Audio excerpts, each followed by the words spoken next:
Sa dinami-daming chicken inasal naman dyan, kahit saan ay marami sila dyan.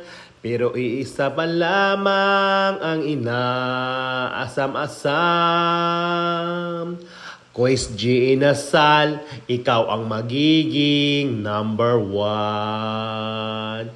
Yes, mga kabumbay, for today's video, samahan nyo akong i-flex natin ang kabubukas lang at tiyak na dudumugin at pipilahan ito ng mga kapisenyo, guys. Kasi sa lasa pa lang at sa presyo, guys, pangmasa na talaga, guys, at super yummy. Kaya halika na kayo, puntahan natin at tuklasin natin kung ano meron sa Kois G Inasal, guys. O diba? Perfect talaga itong inasal na to, guys, kasi pangmasa na sulit pa.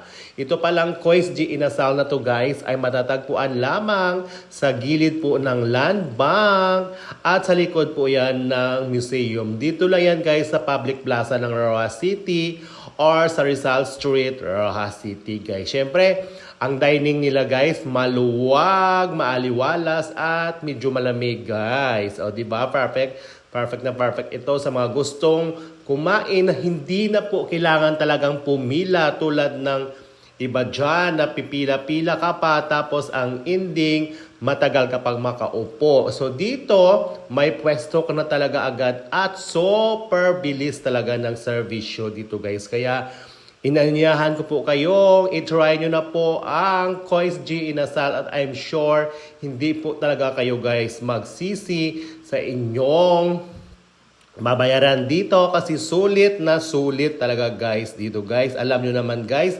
dito ang chicken inasal na paa ng manok, guys, ay nagkakahalaga lang po ng 99 pesos with free soft drinks, unlimited chicken oil at unlimited rice pa, guys. O diba? Saan ka pa?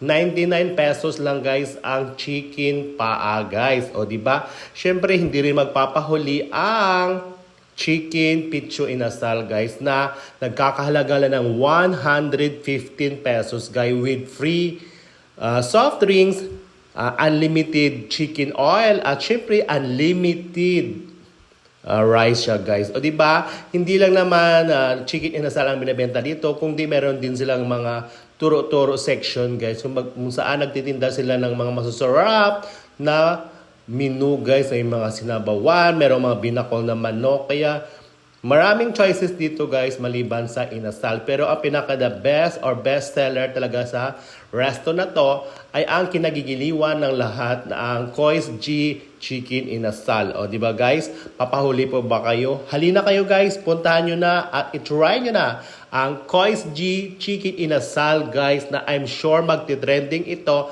at tsak, babalik-balikan nyo, guys, kasi super sulit talaga, guys, as in super sulit at highly recommended ko talaga itong inasal na to, guys. Kasi kung sa lasa, guys, hindi mabangbang, guys. Sure, promise.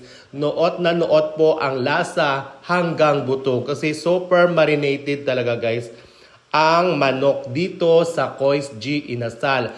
At kung sa size ng manok, guys, hey, OMG, napakalaki po ang size ng manok dito, guys, na parang hindi mo nga kayang ubusin yung isang order ng manok. O diba? Kaya subukan nyo na, guys, at itry nyo na talaga, guys. Highly recommended po natin ito, ang Kois G Inasal. Matatagpuan lang yan sa gilid ng Land Bank at sa likod po yan ng museum dito sa public plaza ng Roxas City. Kaya, diba, tara na, punta na kayo sa Kois G Inasal.